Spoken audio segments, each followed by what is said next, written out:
চকুলা বা কেক মার্কেটে এর দাম 100 টাকা। এখন ঘরে বানিয়ে দেখি যে কত টাকা খরচ যায়। এখানে নিয়েছি ওরিও বিস্কুটের প্যাকেট আর নিলাম ডেরি মিল্ক। আর ডেরি মিল্কটা কিন্তু গরমে এমনিতেই মেল্ট করা ছিল, তো এটা আমি কেটে একটা বাটির মধ্যে নিয়ে নিলাম।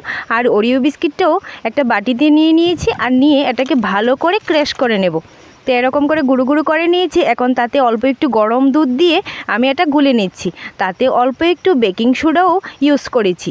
বেকিং সোডাটা দিয়ে আবারও ভালো করে ব্যাটারটা গুলে নিয়েছি এরকম করে। আর এখানে আমি একটা বাটি নিয়ে নিলাম। আর সিলিকন বাটি থাকলে সিলিকন বাটি নিতে পারো, সিলিকন বাটি ছিল না বলে এরকম বাটি নিয়ে 2 চামচের মতো ব্যাটারটা দিয়ে উপর থেকে দিয়ে দিলাম চকলেটটা, দিয়ে তার উপর আবারও বিস্কিটের ব্যাটারটা দিয়ে রেডি করে নিলাম। এখন গরম তাওয়াতে একটা বাটি বসিয়ে উপরে এটা দিয়ে ঢাকনা দিয়ে দিলাম 15 মিনিটের মতো। 15 মিনিট পর এসে দেখি এটা ফুলে কেকটা প্রায় হয়ে গিয়েছে।